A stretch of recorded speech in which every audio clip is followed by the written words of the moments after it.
ఏసే పరిష్కారము అనుదిన Bible television కార్యక్రమం ప్రేక్షకులందరికీ యేసు ప్రభు వారి దివ్యనామమున వందనాలు.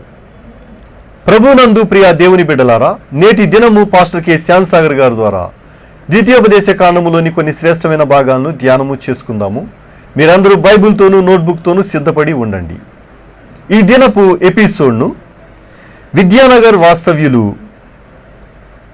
ఎన్ పెద్దిరాజు, నిర్మల, మౌనిక, మహేష్లు సమర్పిస్తున్నారు. మీరందరూ సిద్ధపడి ఉంటే పాస్టర్ కె శ్యామ్సాగర్ గారు ప్రార్థన చేసి ఈ దినపు వాక్య పరిచర్య చేస్తారు. ప్రార్థన చేసుకుందాం. దయచేసి తలల వంచండి, ప్రార్థనలో ఏకీభవించండి.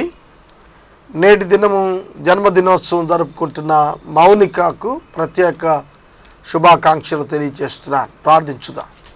పరిశుద్ధుడా, మీ ఘననామానికి స్తోత్రం చెల్లిస్తున్నా. ప్రభు, ఈ రాత్రికాల సమయంలో మిమ్మల్ని మిక్కిలు కొని ఆడుతున్నా.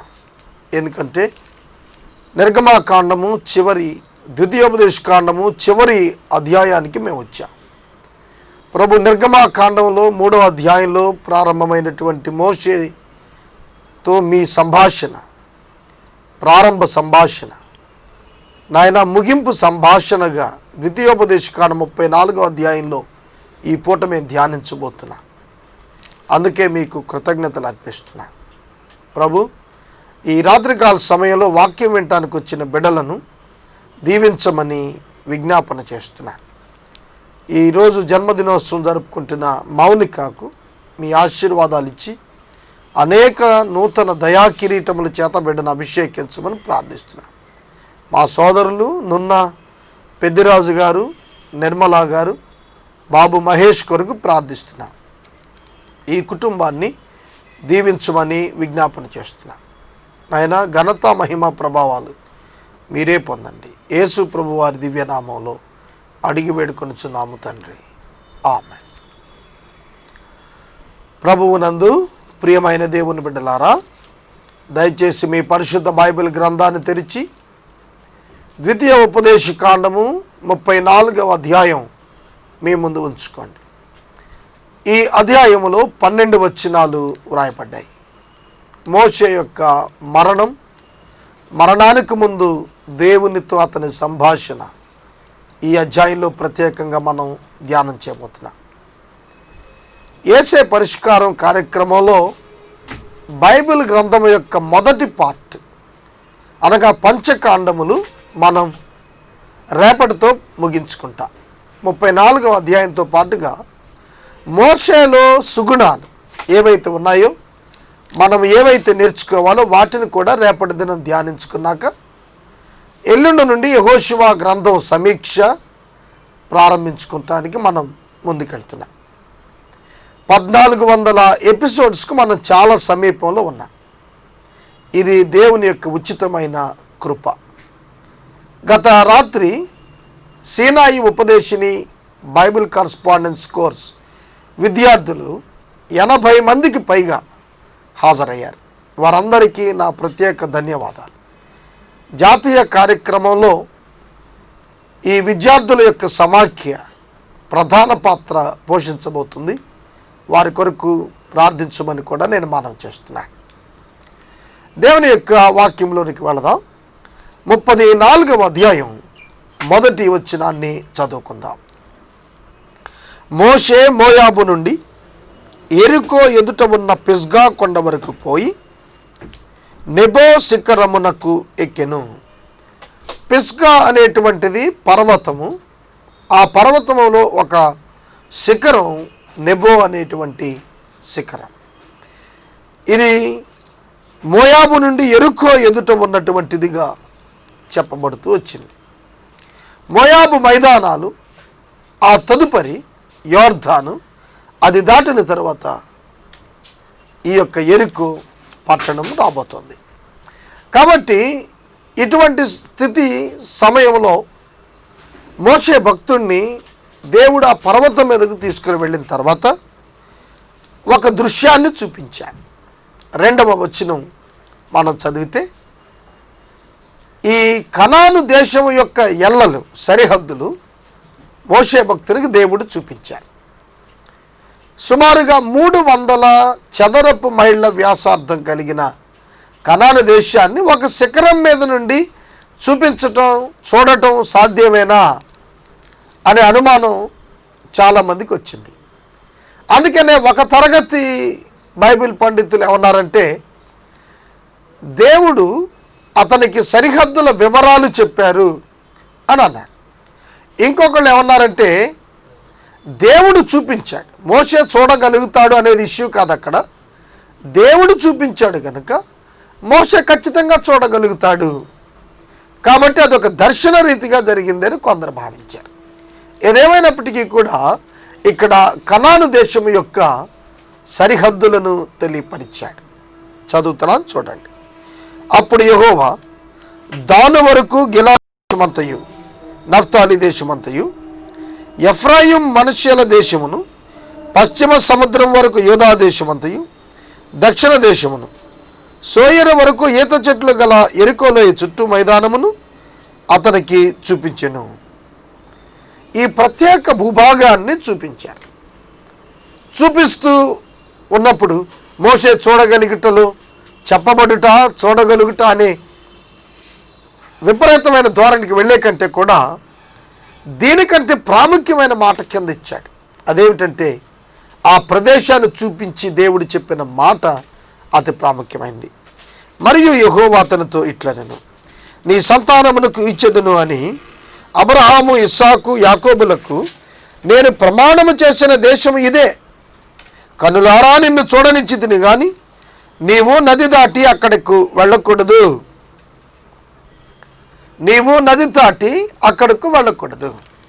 నిర్గమాకాండము 3వ అధ్యాయంలో భక్తుడైనటువంటి మోషే మందలను మేపుకుంటూ వస్తున్నప్పుడు హోరేబు పర్వతం దగ్గర ఆ కాలిపోతున్నటువంటి పొదలో, నాశనం కానటువంటి స్థితిలో ఉన్న ఆ పొదలో దేవుని స్వరం వినపడినప్పుడు అబ్రహాము, ఇస్సాకు, యాకోబుల పేరుతోనే ఆ ప్రభువు తనను తాను పరిచయం చేసుకున్నాడు. వారికి ప్రమాణం చేశాను, అందుకే నేను దిగొచ్చాను, ఈ ప్రజలను రక్షిస్తాను అని చెప్పాడు. దాని కొరకు నీవు వెళ్ళాలి అని చెప్పి బయలుదేరి తీశాడు. అదే ప్రభువు మాట్లాడుతుంటున్నారు, నేను వాళ్ళకు ప్రమాణం చేశాను, అయితే నిన్ను ఆ దేశాన్ని చూడనిస్తున్నాను, కానీ నీవందులో కాలు పెట్టవు. దేవుని యొక్క వాక్యంలో మనం గమనిస్తున్నప్పుడు అబ్రహాము, ఇస్సాకు, యాకోబులు ఆ దేశమును స్వాధీనపరచుకొనకయే హెబ్రీ పత్రిక 11వ అధ్యాయం ప్రకారం విశ్వాసాన్ని బట్టి ఉన్నతమైనటువంటి దేశాన్ని వారు దృష్టించగలిగి వారు సంతోషంతో మృతి పొందారని దేవుని యొక్క వాక్యం సెలవిస్తోంది. కనుక మోషే భక్తుడు ఆ స్థలాన్ని చూచేటట్లుగా దేవుడు అనుమతి ఇచ్చాడు, కానీ కాలు పెట్టడానికి దేవుడు అధికారము, అనుమతి ఇవ్వలేదు. ప్రియ దేవుని బిడ్డలారా, ఈ సమయంలో మీరే అక్కడుంటే ఏం చేస్తారు? మోషే భక్తుడు మారు మాట్లాడలేదు. దేవుని నామానికి స్తోత్రం కలుగును గాక. నీవు ఈ స్థలమును చూస్తున్నావు, నీవు కాలు పెట్టవు, ఇక్కడ నీవు మృతి పొందేదవు. మామూలుగా మనమైతే ఎంతో బ్రతిమలాడతాం కదండి. 40 సంవత్సరాలు నడక జీవితం, 40 సంవత్సరాలు ఎన్నో శ్రమ అనుభవాలు, ఎంతో నింద అనుభవాలు, ఆ అవిధేయులైన ప్రజలతో నడిచి వచ్చి ఉన్నటువంటి ఆ వ్యక్తి యొక్క జీవితం ఒకసారి ఆలోచించండి. సాధారణమైనటువంటి మానవుడైతే, సరి అయినటువంటి పరిణితి లేని వాడైతే ఏ విధంగా స్పందిస్తాడు? కానీ మోషే భక్తుడు సామాన్యులా స్పందించలేదు. దేవుని మాట చొప్పున అతడు మృతి పొందటానికి సంసిద్ధుడయ్యాడు అనేది మనం అర్థం చేసుకుంటాం. 5వ వచనం, యెహోవా సేవకుడైన మోషే యెహోవా మాట చొప్పున మోయాబు దేశములో మృతి పొందెను. మోయాబు దేశములో మృతి పొందెను అని రాసినప్పుడు ఒక మాట ఉంది ఇక్కడ, యెహోవా మాట చొప్పున మృతి పొందెను. దేవుని యొక్క మాట చొప్పున మృతి పొందాడు. మోషే జీవితం అంతా కూడా దేవుని మాట చొప్పున జరుగుతూ వెళుతున్నట్లుగా తన జీవితాన్ని అతడు అర్పించుకున్నాడు. అందుకని అంటాడు, యెహోవా సేవకుడైన మోషే. 33వ అధ్యాయంలో దైవజనుడైన మోషే అని పిలిపించబడ్డాడు. 34వ అధ్యాయంలో యెహోవా సేవకుడైన మోషే అని పిలిపించుకున్నాడు. హెబ్రీ పత్రిక 3వ అధ్యాయంలో ఆ ఇల్లంతటిలో నమ్మకస్తుడైన వాడని పిలిపించుకున్నాడు. ఈ మోషే భక్తుడు అక్కడ మరణించాడు. మోషేతో ఎవరూ కూడా సమాధి ఆ యొక్క సమయంలో, మరణ సమయంలో లేరు. దేవుడు అతడు మాత్రమే ఉన్నాడు. అయితే అతడు పాతి పెట్టబడినట్లుగా ఈ రచయిత వ్రాశాడు. చదువుతున్నాను చూడండి, 6వ వచనం. అతడు మోయాబు దేశములో ఉన్న లోయలో అతడు పాతి పెట్టబడెను. అతని సమాధి ఎక్కడ ఉన్నదో నేటి వరకు ఎవరికి తెలియదు. అతనితో ఎవరూ లేరు చనిపోయిన సమయంలో. అతన్ని చనిపోయిన తర్వాత చూచిన వారు ఎవరిని గురించి రాయలేదు. పాతి పెట్టబడెను అని చెప్పాడు, కానీ సమాధి ఎక్కడుందో ఎవరికి తెలియదు అన్నాడు. ఖచ్చితంగా ఈ యొక్క భాగం యెహోషువ రాసుంటే, యెహోషువ ఒక గొప్ప నాయకుడు. నెబో పర్వత శిఖరం ఉన్నటువంటి ప్రాంతం, మోయాబు ఆ యొక్క మైదాన ప్రాంతం, ఒక్కొక్క అంగుళం గాలించి విడిచిపెట్టారేమో, కానీ ఎవరు కనుక్కోలేకపోయారు. ఇక్కడ జరిగిన ఒక సన్నివేశం గురించి యోధా భక్తుడు రాశాడు. ప్రకటన గ్రంథానికి ముందుగా ఈ పత్రిక ఉంటుంది, దయచేసి చూడండి. యోధా పత్రిక, ఈ యొక్క పత్రికలో ఒకే ఒక అధ్యాయం ఉంటుంది. 9వ వచనాన్ని చదువుతాను చూడండి. అయితే ప్రధాన దూత అయిన మికాయేలు అపవాదితో వాదించుచు మోషే యొక్క శరీరమును గూర్చి తర్కించినప్పుడు దూషించి తీర్పు తీర్చ తెగింపక ప్రభువు నిన్ను గద్దించునుగాక అనెను. మోషే యొక్క శరీరము దగ్గర మికాయేలు అపవాది ఒక ప్రత్యేకమైన ఆర్గ్యుమెంట్ జరిపినట్లుగా యోధా రాస్తున్నాడు. దానికి ముందు ఏదో ఒక సన్నివేశం ఖచ్చితంగా జరిగి ఉండాలి. దేవుని యొక్క వాక్యం ఆధారంగా మనం చూస్తున్నప్పుడు అతడు యెహోవా మాట చొప్పున మృతి పొందెను. అందుకనే వెర్నన్ మెగ్గీ అనేటువంటి దైవజనుడు వ్రాసిన మాట గతంలో నేను చెప్పాను. ఇది అకేషన్ కనుక ఈ సమయంలో నేను ఖచ్చితంగా చెప్తున్నాను. వెర్నన్ మెగ్గీ రాస్తూ అన్నారు, దేవుడు మోషేను ముద్దు పెట్టుకొని అతని యొక్క ప్రాణమును తన సన్నిధికి తీసుకున్నారు అని వ్రాశాడు. కనుక దేవుడు ఈ యొక్క కనాను భూభాగములో కాలు పెట్టడం నిషేధించిన ఆ దేవుడు మోషే భక్తునికి అసలైనటువంటి కనాను భూభాగం, నిరీక్షిస్తున్నటువంటి కనాను, పరలోక కనాను, అలంకరించబడిన యెరూషలేము పట్టణము ఆ భక్తునికి దర్శనాన్ని ఇచ్చి అతనిని ముద్దు పెట్టుకొని అతని సేవను ప్రభువు రికగ్నైజ్ చేసి తృప్తి కలిగినటువంటి స్థితిలో ఒక భక్తునిగా అతని మరణము యెహోవా దృష్టిలో విలువ కలిగినదిగా ఏర్పరిచి అతనిని తీసుకొని అతనిని సమాధి చేశాను అని అంటాడు. ప్రియ దేవుని బిడ్డలారా, ఎందుకంటే ఏ మానవుడు కూడా అతనితో లేడు. అయితే పాతి పెట్టబడెను అని వాసింది, సమాధి ఎక్కడుందో ఎవరికీ తెలియదు అన్నాడు. కనుక ఖచ్చితంగా ఈ బరియల్ దేవుడు చేశాడు అని కొందరు వ్యాఖ్యానించారు. ప్రియ దేవుని బిడ్డలారా, దేవుడు ఎంత ఆధిక్యత మోషే భక్తునికి ఇచ్చాడు. మోషే భక్తుని యొక్క ఆ మరణం సమయంలో అపవాది మికాయేలు దూతల మధ్యలో జరిగిన ఆర్గ్యుమెంట్ను ఒకసారి మనం పరిశీలిద్దాం. మికాయేలు దూత అక్కడ ప్రత్యక్షమయ్యాడు, మోషే శరీరాన్ని గురించి తర్కించాడు అన్నాడు. ఇక్కడ మోషే భక్తుని యొక్క మరణమును గూర్చి అతని యొక్క ఆత్మను తన వశానికి తీసుకోవటానికి సాతానుడు క్లెయిమ్ చేశాడు అని కొందరు బైబిల్ పండితులు రాశారు. సాతానుకి ఏమి రైట్ ఉంది మోషే యొక్క మరణం సమయంలో ఆ యొక్క ఆత్మను క్లెయిమ్ చేయటానికి అన్నప్పుడు, దేవునిని సన్మానించలేదని దేవుడే చెప్పాడు కాబట్టి ఇతనిపై నాకు అధికారం ఉంది, పాతాళ వశం కావాలి అనే ఆర్గ్యుమెంట్ చేసి ఉన్నాడు అనేది భావిస్తారు. మికాయేలు సాతానుని యొక్క ఆఫీసును అగౌరవపరచలేదు, లూసిఫర్స్ ఆఫీసును ఎక్కడ అగౌరవపరచలేదు. దేవుడు నిన్ను గద్దిస్తాడు అని చెప్పి అక్కడ మోషే భక్తుని గురించి వాగ్యుద్ధం చేసినట్లుగా మనం చూస్తాం. మరి మరణానంతరం మోషే భక్తుడు ఏమయ్యాడు? ఖచ్చితంగా ప్రభు సన్నిధిలో పరదేశిలో ఉండాలి. ఎందుకంటే యేసుక్రీస్తు ప్రభు వారు భూమి మీద రూపాంతరపు పర్వతంపై తన యొక్క ముఖమును సమస్త ఆ యొక్క మహిమను కనబరిచినప్పుడు మోషే ఏలియాలు ఆయనతో ఆయన చేయబోయే శిలువ నిర్గమమును గురించి వారు చర్చిస్తూ వచ్చారు.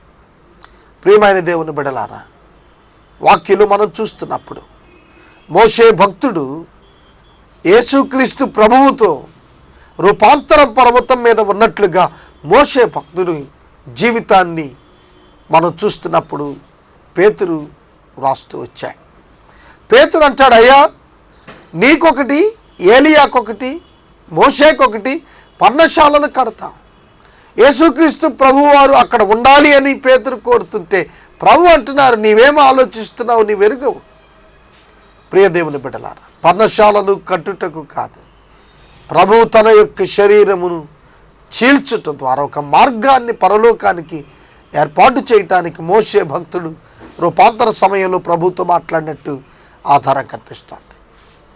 అలాగే ఈ 7 ఏళ్ల శ్రమల కాలంలో కూడా మోషే భక్తుడు మరలా తిరిగి వస్తాడు అని కొందరు ఆర్గ్యూ చేస్తూ వచ్చారు.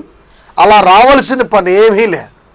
మోషే ఏలియాలు వస్తారు, మరలా శరీరం ధరిస్తారు, 3 రోజులు ఆ శరీరంతో వెళ్ళిపోతారు అనేటువంటి రకరకాల అభిప్రాయాలు ఉన్నాయి.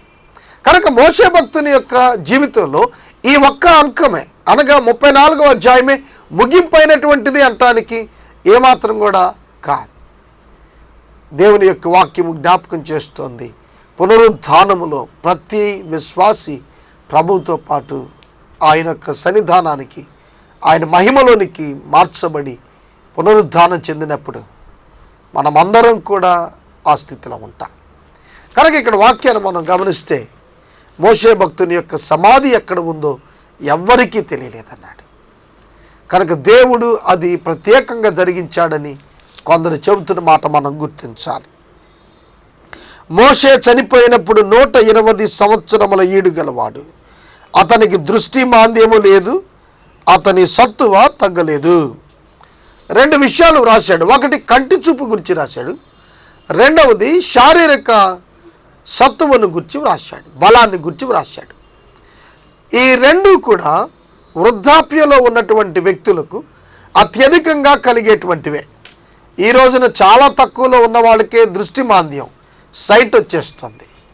ఈ రోజున చిన్న చిన్న వయసులో ఉన్న వాళ్ళకే శారీరకమైనటువంటి బలహీనతలు వస్తూ ఉన్నాయి. కానీ 120 సంవత్సరాల వయసు అప్పుడు అతడు చాలా పర్ఫెక్ట్ ఆరోగ్యంతో అతడున్నాడు. ఆరోగ్యం అనేటువంటిది దేవుడిచ్చే గొప్ప భాగ్యం. మోషే భక్తునికి మంచి ఆరోగ్యాన్ని ఇచ్చాడు దేవుడు. అతని కంటి చూపు ఏమీ తగ్గలేదు, అతని యొక్క బలమేమీ తగ్గలేదు. ప్రియ దేవుని బిడ్డలారా, అటువంటి స్థితిలో దేవుడు అతన్ని పిలిచినప్పుడు అతడు యెహోవా మాట చొప్పున అతడు మృతి పొందాడు. నేను బాగానే ఉన్నాను, ఇంకా చాలా కాలం బ్రతకాలని అనుకుంటున్నానని మోషే వ్యాఖ్యానించలేదు. కానీ యెహోవా మాటకు అతడు విలువని ఇచ్చినట్లుగా, అంగీకరించినట్లుగా మనం చూస్తాం. 8వ వచనం, ఇశ్రాయేలీయులు మోయాబు దేశపు మైదానములలో మోషేను బట్టి 30 దినములు దుఃఖము సలపగా మోషేను గూర్చి దుఃఖము తెలిపిన దినములు సమాప్తములాయను. మోషే తన చేతులను నూను కుమారుడైన యెహోషువ మీద ఉంచి ఉండెను కనుక అతడు జ్ఞానాత్మ పూర్ణుడు ఆయన. 9వ వచనాన్ని మనం చూద్దాం. మోషే తన చేతులను యెహోషువ మీద ఉంచగా యెహోషువ జ్ఞానాత్మ పూర్ణుడు ఆయను. ఇక్కడ కొంచెం జాగ్రత్తగా ఆలోచన చేయాలి. మోషే భక్తుడు చేతులు ఉంచిన కారణాన జ్ఞానాత్మ పూర్ణుడు అయ్యాడా? దేవుడు యెహోషువను ఏర్పరచుకునేందున ఆ ఏర్పరచుకునే విధానాన్ని గౌరవిస్తూ మోషే యెహోషువ తలపై చేతులు ఉంచాడా అనేది మనం ఆలోచన చేయాలి. మోషే చేతుల్లో ఏమీ లేదు. మోషే చేతులు వేసినంత మాత్రాన దేవుని ఆత్మ వచ్చి అతన్ని చాలా జ్ఞానాత్మ చేత నింపుతుంది అనేది ఏం కాదు. దేవుడు తన తర్వాత యెహోషువను ఏర్పరచుకున్నాడనేటువంటిది దేవుని నుండి ఎరిగి దేవుడు అతనిని సర్వ జ్ఞానంతో నింపుతాడని ఎరిగిన మోషే అతనిపై చేతులు ఉంచి అతనిని అంగీకరించి అతనికి నాయకత్వాన్ని అప్పగించడానికి ఆయన ఇష్టపడ్డాడు. అదే చేతులు ఉంచుట అని మనం అర్థం చేసుకోవాలి. ఒక వ్యక్తి నెత్తిపై చేతులు వేసి ఆశీర్వదించటం అనేది హోల్ హార్టెడ్లీ, సంపూర్ణ హృదయముతో కూడినటువంటి పనిగా దానిని భావిస్తారు. కనుక తన తర్వాత జ్ఞానాత్మపూర్ణుడుగా యెహోషువ అభిషేకించబడుటను మోషే భక్తుడు హృదయపూర్వకంగా అంగీకరించాడు. ఆ విధంగా అంగీకరించబడిన ఆ ప్రత్యేకమైన వ్యక్తిగా యెహోషువ జ్ఞానాత్మను దేవుని చేత పొందాడు. కనుక దేవుని యొక్క ఆత్మ ఎవరి చేతిలో ఉండదు, దేవుని ఆత్మ చేతుల్లోనే మనుషులు ఉంటారు. అనేక పర్యాయాలు ఈ యొక్క హెచ్చరిక నేను చేస్తున్నాను. పరిశుద్ధాత్ముడు ఏ విశ్వాసి స్వాధీనంలో ఉండడు, జాగ్రత్త, మోసపోకండి. పరిశుద్ధాత్ముడు కొందరు అద్భుతాలు చేసే సేవకుల్లో, స్వస్థతలు చేసే సేవకుల ఆధీనంలో ఉంటాడని అనుకుంటూ ఉంటారు కొందరు. తప్పది. సేవకుడు దేవుని యొక్క ఆధీనంలో ఉన్నప్పుడు అద్భుతాలు జరుగుతాయి తప్ప అద్భుతాలు చేసే సేవకుడి ఆధీనంలో దేవుని ఆత్మ ఉండడు సుమా. ప్రియ దేవుని బిడ్డలారా, దేవుని యొక్క ఆత్మ చేతిలో మోషే ఉన్నాడు, యెహోషువ కూడా ఉన్నాడు. యెహోషువ జ్ఞానాత్మపూర్ణుడు అవటానికి కారణం దేవుడు, మోషే కాదు. ఈ సత్యాన్ని గుర్తెరగమని నేను మనవి చేస్తున్నా. కాబట్టి ఇశ్రాయేలీయులు అతని మాట విని యెహోవా మోషేకు ఆజ్ఞాపించినట్లు చేసిరి. జ్ఞానాత్మపూర్ణుడాయను కాబట్టి ఇశ్రాయేలీయులు అతని మాట విని. కాబట్టి అనే మాట అండర్లైన్ చేసుకోండి. దేనిని బట్టి ఇశ్రాయేలీయులు యెహోషువ మాట విన్నారు? కాబట్టి మోషే తన చేతులు యెహోషువపై ఉంచడం బట్టి ఒక పబ్లిక్ టెస్టిమనీ, ఒక బహిరంగమైనటువంటి సాక్ష్యం మోషే యెహోషువను గురించి ప్రజల ఎదుట చెబుతూ అంటున్నాడు. ఇతనిని దేవుడు ఏర్పరచుకున్నాడు, నాకు చెప్పాడు, నా తర్వాత ఇతను నాయకుడు అవుతాడు, కనుక ఇతని మాట మీరు వినాలి అని చెప్పాడు. మోషే చెప్పిన మాటను బట్టి ప్రజలు యెహోషువను తమపై నాయకునిగా అంగీకరించారు. ఈరోజు ఇలాంటి నాయకులు ఎంతమంది ఉన్నారు? నా తర్వాత నా పరిచర్యలో ఇదిగో ఈ నాయకుడు నా స్థానాన్ని భర్తీ చేసి దేవుని మహిమపరుస్తాడు అనేటువంటి అభిప్రాయం, సెకండ్ లైన్ లీడర్షిప్ డెవలప్ చేసేవాళ్ళు ఎంతమంది ఉన్నారు ఈ రోజున? పరిశీలించుకోవాలి. 30 సంవత్సరాలు కష్టపడి వంటగదిలో పరిచర్యలు అందించినటువంటి తల్లి తన స్థానాన్ని తన తర్వాత వచ్చే కోడలకు అప్పగించడానికే ఈ రోజున కష్టపడిపోతున్నటువంటి స్త్రీలను ఈనాటి సమాజంలో అనేక మందిని చూస్తున్నాం. తన యొక్క స్థానాన్ని మరొకరికి బదిలీ చేసి తన నాయకత్వాన్ని వేరొకరికి అప్పగించడంలోనే పరిపూర్ణమైనటువంటి క్యారెక్టర్ కనబడుతుందనేది మోషేని బట్టి మనం అర్థం చేసుకోవాలి. ప్రియమైన దేవుని బిడ్డలారా, ప్రజలందరూ యెహోషువ మాట వినటానికి వారు సిద్ధపడినట్లుగా లేఖనం జ్ఞాపకం చేస్తోంది.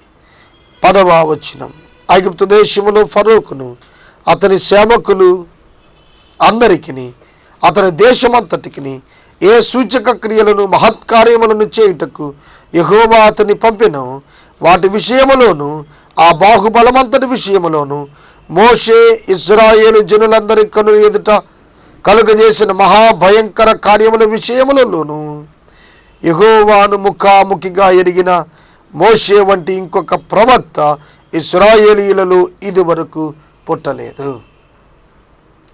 ఈ మాటలు ఒకవేళ యెహోషువ రాసుంటే గనక హృదయపూర్వకంగా యెహోషువను అంగీకరించిన మోషేను పై వచనాలు జ్ఞాపకం చేస్తే హృదయపూర్వకంగా మోషేను గౌరవించినటువంటి యెహోషువను ఈ క్రింద వచనాలు జ్ఞాపకం చేస్తున్నాయి. ప్రియ దేవుని బిడ్డలారా, గౌరవము ఇచ్చిపుచ్చుకునే ఆభరణం అని సామెతలు మనం చూస్తాం. బైబిల్ సామెత కాదండి, ఈ లోకంలో నానుడి మనం చూస్తున్నాం. అవును, యెహోషువ ఈ మాటలు చెబుతున్నప్పుడు ఇటువంటి ప్రవక్త పుట్టలేదు అని చెప్పాడు. ప్రియ దేవుని బిడ్డలారా, దేవుని యొక్క వాక్యలో మనం గమనిస్తున్నప్పుడు దేవుడు అతని ద్వారా చేసినటువంటి మహత్కార్యములు చేసినటువంటి వాడు, అతని కంటే ఘనుడైన వాడు ఎవడూ కూడా పుట్టలేదు అని చెప్పాడు. ప్రభువైన యేసుక్రీస్తు వారు మరణించి తిరిగి లేచి పరలోకానికి వెళ్ళిన తరువాత పేతురు మహాభక్తుడు పెంతెకొస్తు పండుగ దినాన పరిశుద్ధాత్మ శక్తి చేత నింపబడిన వాడై చెప్పిన మాటను నేను జ్ఞాపకం చేస్తాను. మరోసారి చెప్తున్నాను, జాగ్రత్తగా వినండి. పరిశుద్ధాత్మ చేత నింపబడిన యెహోషువ చెప్పిన ఈ మాట పరిశుద్ధాత్మతో నింపబడి పేతురు భక్తుడు చెప్పిన ఈ మాట. ఈ రెండింటిని మనం టాలీ చేసి చూద్దాం, కంపేర్ చేసి చూద్దాం. దేవుని యొక్క వాక్యంలో మనం చూస్తున్నప్పుడు మోషే భక్తుడు ప్రవచించినటువంటి ప్రవక్త ఈయనే అనేటువంటి మాట భక్తుడైనటువంటి పేతురు చెప్పాడు. మోషే ఏమని చెప్పాడు? నాకంటే గొప్ప ప్రవక్త మీ సహోదరులలో నుండి మీ కొరకు పుడతాడు, మీరు ఆయన మాట వినాలి అని చెప్పాడు. ఈ 34వ అధ్యాయం చివరి వచనంలోనేమో మోషే వంటి గొప్ప ప్రవక్త ఆ కాలంలో ఇంకా పుట్టలేదన్నాడు. కానీ పేతురు చెప్తున్నప్పుడు అంటాడు, మోషే చెప్పాడు నాకంటే గొప్ప ప్రవక్త ఈ లోకంలోకి వస్తాడు అన్నాడు. అవును, యోహాను భక్తుడు సువార్త రాస్తూ అంటాడు, మోషే ధర్మశాస్త్రాన్ని తీసుకొచ్చాడు, కానీ కృపయు సత్యమును యేసుక్రీస్తు ద్వారా కలిగాయి. కృప వెంబడి కృప యేసుక్రీస్తు ద్వారా కలిగింది. మోషే ఇల్లంతటిలో సేవకుడిగా నమ్మకం గన్నాడు, కానీ యేసుక్రీస్తు దేవుని ఇల్లంతటిలో కుమారుడిగా ఉండి నమ్మకంగా ఉన్నాడు. మోషే మిక్కిలి సాత్వికుడు, అయితే యేసుక్రీస్తు ప్రభువారు మత్తయి సువార్త 11వ అధ్యాయం 28వ వచనంలో నేను సాత్వికుడును దీన మనసు గలవాడను అని చెప్తున్నాడు. మోషే కంటే గొప్పవాడు ఇక్కడ ఉన్నాడు అని వాక్యం జ్ఞాపకం చేస్తుంది. ప్రియ దేవుని బిడ్డలారా, మోషే భక్తుని కంటే గొప్ప ప్రవక్తగా ఈ లోకంలోనికి విచ్చేసిన దేవుడు నరావతారిగా ప్రత్యక్షతలోనికి వచ్చిన ఆ యేసుక్రీస్తు ప్రభువారిని స్వరక్షకునిగా స్వీకరించండి. ఇజ్రాయేలీల చరిత్రలో ఇంత గొప్ప ప్రవక్త లేడని వారు అనుకున్నారు, కానీ వారి మధ్యలో నుండే వచ్చిన యేసుక్రీస్తు ప్రభు వారికి ఆయన నామము పేరిట పాప క్షమాపణను అనుగ్రహిస్తాడని లేఖనం తెలియచేసింది.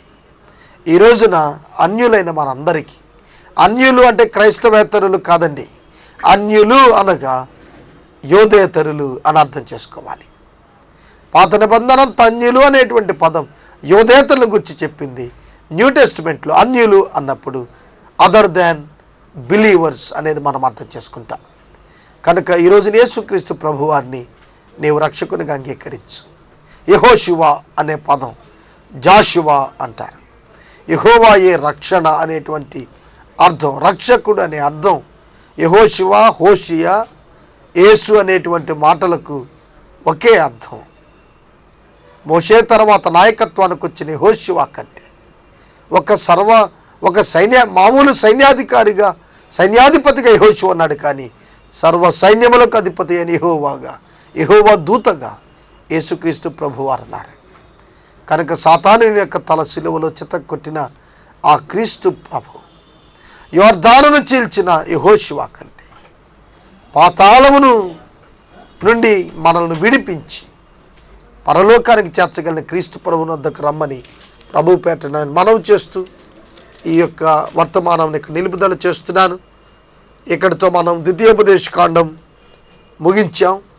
రేపటి దినం మోషేను గురించి ఒక ప్రత్యేక వర్తమానం, క్వాలిఫికేషన్స్, అతనిలో ఉన్నటువంటి ఆ గుణాలన్నీ కూడా ధ్యానం చేసుకుందాం. మనము ఇంతవరకు పాస్టర్ కె శ్యామ్ సాగర్ గారి ద్వారా ద్వితీయోపదేశ కాండములోని కొన్ని శ్రేష్టమైన భాగాలను ధ్యానము చేసుకున్నాము. ఈ కార్యక్రమం ద్వారా మీరు పొందుకొనుచున్న ఆత్మీయ మేలులు మాకు తెలియచేయండి. మీ ప్రార్థన అవసరతలు మాకు తెలియచేస్తే మీ కొరకు ప్రత్యేకంగా ప్రార్థిస్తాము. ఈ కార్యక్రమానికి మీ కుటుంబ పక్షముగా ఒక ఎపిసోడ్ సమర్పించాలనుకునేవారు మాకు తెలియచేస్తే మా సిబ్బంది మీ గృహాలను దర్శిస్తారు.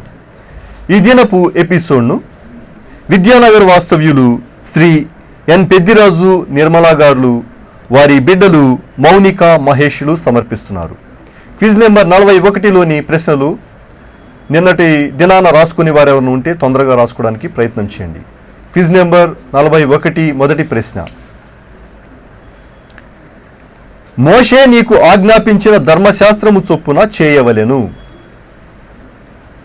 రిఫరెన్సు వ్రాయండి. మోషే నీకు ఆజ్ఞాపించిన ధర్మశాస్త్రము చొప్పున చేయవలెను. రిఫరెన్సు వ్రాయండి. రెండవ ప్రశ్న, యోర్దాను యువతలి భాగము ఏ గోత్రముల వారికి యెహోషువ ఇచ్చెను?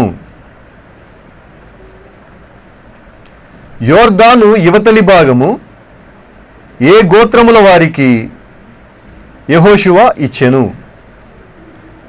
మూడవ ప్రశ్న, రాహాబు అను వేశ్య ఏ పట్టణమునకు చెందినది? రాహాబు అను వేశ్య ఏ పట్టణమునకు చెందినది? నాలుగవ ప్రశ్న, రాహాబు ఇంటి కిటికీనకు కట్టిన దారము రంగు ఏది? రాహాబు ఇంటి కిటికీనకు కట్టిన దారము రంగు ఏది? ఐదవ ప్రశ్న, యెరికోను వేగు చూచుటకు యెహోషువ ఎందరిని పంపెను? యెరికోను వేగు చూచుటకు యెహోషువ ఎందరిని పంపెను? ఈ 5 ప్రశ్నలకు సరైన సమాధానాలు రాసి వచ్చే శనివారంలోగా మా కార్యాలయానికి పంపించండి. మీ పేరు, అడ్రస్సు రాయటం మర్చిపోకండి. ముగింపు ప్రార్థన ఆశీర్వాదాలతో ఈ కార్యక్రమాన్ని ముగించుకుందాం. ప్రార్థన చేసుకుందాం. దయచేసి తలలు వంచండి, ప్రార్థనలో ఏకీభవించండి. ప్రభువు మనందరి పట్ల చూపిన కృపకాయని స్తుతించండి. బైబిల్లో ఒక విధంగా ఒక భాగాన్ని, పంచకాండాల భాగాన్ని పూర్తి చేసుకుంటున్నాం. హిస్టారికల్ బుక్స్ మనం ధ్యానించబోతున్నాం 2 దినాల్లో. కనుక ప్రభువును స్తుతించండి. పరిశుద్ధుడా మీకు స్తోత్రము. వాక్యం విన్న మీ బిడ్డలను దీవించండి. శ్రీధర్ గారు తెలియజేసిన క్విజ్ను అనేకులు రాసి పంపడానికి కృపద ఇచ్చేయండి. పెద్దిరాజు గారిని, నిర్మల గారిని, అలాగే జన్మదినోత్సవం జరుపుకుంటున్న మౌనికను మీరు దీవించండి. మహేష్ని మీరు ఆశీర్వదించండి. ఈ రాత్రి యేసే పరిష్కారం అవసరత నిమిత్తం నేను ప్రార్థిస్తున్నాను. మీ కృప చూపించండి. ఎపిసోడ్స్ నిర్వహించడానికి, అనేకులు ముందుకు రావడానికి సహాయం చేయండి. అలాగే క్రిస్మస్ కార్యక్రమాల కొరకు మాకు ద్వారాలు తెరవండి. ఘనత, మహిమ, ప్రభావాలు మీరే పొందండి. యేసు ప్రభు పేరిట అడుగుచున్నాము తండ్రి, ఆమేన్. తండ్రి అయిన దేవుని ప్రేమ, కుమారుడైన యేసయ్య కృప, పరిశుద్ధాత్మ దేవుని యొక్క అన్యోన్య సహవాసం సదాకాలము మనకందరికీ తోడై ఉండును గాక. ఆమేన్.